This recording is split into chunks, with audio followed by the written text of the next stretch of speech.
ಎಲ್ಲರಿಗೂ ನಮಸ್ಕಾರ. ನಾನು ನಿಮ್ಮ ಡಾಕ್ಟರ್ BK ರಾಮ್ ಪ್ರವೀಣ್, ಜನತಾ ಆಯುರ್ವೇದ, ಹಾಸನ. ಓಂ ನಮಾಮಿ ಧನ್ವಂತರಿ ಮಾದಿದೇವಂ ಸುರಾಸುರೈರ್ವಂದಿತಪಾದಪದ್ಮಂ ಲೋಕೆ ಜರಾರುಗ್ಭಯ ಮೃತ್ಯುನಾಶಂ ಧಾತಾರಮೇಶಂ ವಿವಿಧೌಷಧೀನ ಧನ್ವಂತರಿ ರಮಾನಾಥಂ ಸರ್ವರೋಗ ನಿವಾರಕಂ ಆಯುರ್ವೇದ ಪ್ರವರ್ತಾರಂ ಒಂದೇ ಪೀಯೂಷದಾಯಕಂ. ಸರ್ವೇ ಜನಾಃ ಸುಖಿನೋ ಭವಂತೋ ಸರ್ವೇ ಸಂತೋ ನಿರಾಮಯಃ. ಶಾಂತಿ ಶಾಂತಿ ಶಾಂತಿ.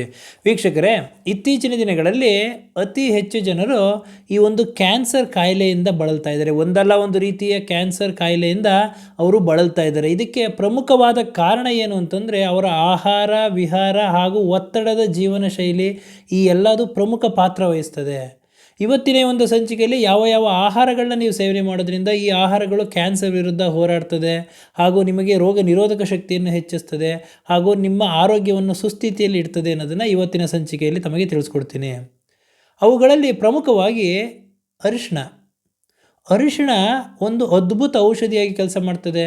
ಇದರಲ್ಲಿ ಕರ್ಕ್ಯುಮಿನ್ ಅಂತ ಒಂದು ಅಂಶ ಇದೆ. ಆ್ಯಂಟಿ ಇನ್ಫ್ಲಮೇಟರಿ ಆಗಿ, ಆ್ಯಂಟಿಸೆಪ್ಟಿಕ್ ಆಗಿ ಕೆಲಸ ಮಾಡ್ತದೆ. ಹಾಗಾಗಿ ಆಹಾರ ತಯಾರಿಕೆಯಲ್ಲಿ ನೀವು ಅರಿಶಿಣ ಉಪಯೋಗಿಸೋದ್ರಿಂದ ನಿಮ್ಮ ದೇಹದಲ್ಲಿ ರೋಗ ನಿರೋಧಕ ಶಕ್ತಿ ಹೆಚ್ಚಿಸ್ತದೆ, ಕ್ಯಾನ್ಸರ್ ಸೆಲ್ಸ್ ವಿರುದ್ಧ ಹೋರಾಟ ಮಾಡ್ತದೆ ಹಾಗೂ ನಿಮ್ಮ ಆರೋಗ್ಯವನ್ನು ಸುಸ್ಥಿತಿಯಲ್ಲಿಡ್ತದೆ. ಹಾಗಾಗಿ ನೀವು ಯಾವುದೇ ಆಹಾರ ತಯಾರು ಮಾಡಬೇಕಾದ್ರೆ ಇರಬಹುದು, ತಿಂಡಿ ಮಾಡಬೇಕಾದ್ರೆ ಇರಬಹುದು, ಯಾವುದೇ ಉಪ್ಪಿಟ್ಟು ಮಾಡ್ಬೋದು ಅಥವಾ ಈ ಒಂದು ಅವಲಕ್ಕಿ ಮಾಡಬೇಕಾದ್ರೆ, ಯಾವುದೇ ಒಂದು ತಿಂಡಿ ನೀವು ತಯಾರು ಮಾಡಬೇಕಾದ್ರೆ ಅದಕ್ಕೆ ಅರಿಶಿಣ ಹಾಕೋದನ್ನು ಯಾವುದೇ ಕಾರಣಕ್ಕೂ ಮರಿಬೇಡಿ. ಅರಿಶಿಣ ಹಾಕೊಂಡು ನೀವು ಸೇವನೆ ಮಾಡೋದ್ರಿಂದ ನಿಮ್ಮ ದೇಹದಲ್ಲಿ ರೋಗ ನಿರೋಧಕ ಶಕ್ತಿ ಹೆಚ್ಚಿಸ್ತದೆ. ಇನ್ನು ಊಟ ಅಡುಗೆ ತಯಾರು ಮಾಡಬೇಕಾದ್ರೂ ನೀವು ಅರಿಶಿಣ ಹಾಕಿ ನೀವು ತಯಾರು ಮಾಡೋದ್ರಿಂದ ದೇಹದಲ್ಲಿ ರೋಗ ನಿರೋಧಕ ಶಕ್ತಿಯನ್ನು ಹೆಚ್ಚಿಸ್ತದೆ, ಕ್ಯಾನ್ಸರ್ ಸೆಲ್ಸ್ಗಳ ವಿರುದ್ಧ ಹೋರಾಡ್ತದೆ, ಆರೋಗ್ಯದಿಂದ ಇರ್ತೀರ. ಹಾಗೂ ಆಹಾರದಲ್ಲಿ ತರಕಾರಿಗಳಲ್ಲಿ ಹಾಗಲಕಾಯಿನ ಹೆಚ್ಚು ಉಪಯೋಗಿಸಿ. ಹಾಗಲಕಾಯಿನ ಉಪಯೋಗಿಸೋದ್ರಿಂದ ಯಾವುದು ಅದರಕ್ಕೆ ಕಹಿ ಅದು ಉದರಕ್ಕೆ ಸಿಹಿ ಅಂತ ಒಂದು ಗಾದೆ ಇದೆ. ಅದೇ ರೀತಿ ಯಾವುದು ಬಾಯಿ ಕಹಿ ಇರ್ತದೋ ಅದು ಉದರ ಅಂತಂದರೆ ಹೊಟ್ಟೆಗೆ ಅದು ಸಿಹಿಯಾಗಿರ್ತದೆ ಅಂತಂದರೆ ಆರೋಗ್ಯವನ್ನು ನೀಡ್ತದೆ ಅಂತ ಅರ್ಥ. ಹಾಗಲಕಾಯಿನ ನೀವು ತರಕಾರಿಗಳನ್ನ ನೀವು ಉಪಯೋಗಿಸೋದ್ರಿಂದ ನಿಮ್ಮ ಆರೋಗ್ಯ ಸುಸ್ಥಿತಿಯಲ್ಲಿರ್ತದೆ, ಕ್ಯಾನ್ಸರ್ ಸೆಲ್ಸ್ ವಿರುದ್ಧ ಹೋರಾಟ ಮಾಡ್ತದೆ, ಆರೋಗ್ಯದಿಂದ ಇರ್ತೀರ. ಇನ್ನು ಬೆಳ್ಳುಳ್ಳಿಯನ್ನು ಉಪಯೋಗಿಸಿ. ಬೆಳ್ಳುಳ್ಳಿ ಉಪಯೋಗಿಸೋದ್ರಿಂದನೂ ನಿಮಗೆ ರೋಗ ನಿರೋಧಕ ಶಕ್ತಿ ಹೆಚ್ಚಿಸ್ತದೆ, ಕ್ಯಾನ್ಸರ್ ಸೆಲ್ಸ್ ವಿರುದ್ಧ ಹೋರಾಟ ಮಾಡ್ತದೆ, ಆರೋಗ್ಯದಿಂದ ಇರ್ತೀರ.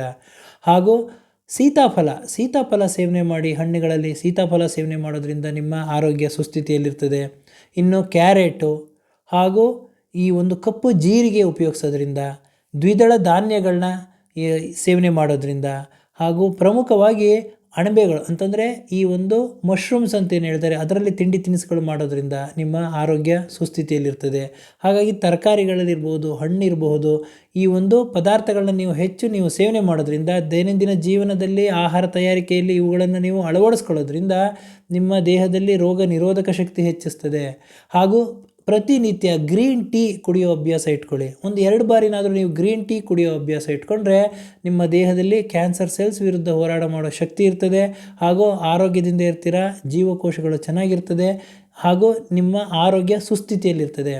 ಆದ್ದರಿಂದ ಇವತ್ತಿನ ಒಂದು ಸಂಚಿಕೆಯಲ್ಲಿ ಯಾವ ತರಕಾರಿಗಳು ಹಾಗೂ ಯಾವ ಹಣ್ಣು ಇವುಗಳನ್ನು ಸೇವನೆ ಮಾಡೋದ್ರಿಂದ ನಿಮ್ಮ ಸೆಲ್ಸ್ಗಳು, ಜೀವಕೋಶಗಳು ಸುಸ್ಥಿತಿಯಲ್ಲಿರ್ತದೆ, ಆರೋಗ್ಯದಿಂದ ಇರ್ತೀರಾ ಅಂತ ಹೇಳ್ತಾ ಇವತ್ತಿನ ಒಂದು ಸಂಚಿಕೆಯನ್ನು ತಮಗೆ ತಿಳಿಸಿದ್ದೀನಿ. ನನ್ನ ಈ ವಿಡಿಯೋ ತಮಗೆ ಇಷ್ಟವಾಗಿದ್ದಲ್ಲಿ ಲೈಕ್ ಮಾಡಿ, ಶೇರ್ ಮಾಡಿ ಹಾಗೂ ನನ್ನ ಎಲ್ಲ ಮುಂದಿನ ವಿಡಿಯೋಗಳಿಗಾಗಿ ಸಬ್ಸ್ಕ್ರೈಬ್ ಮಾಡಿ. ಧನ್ಯವಾದ.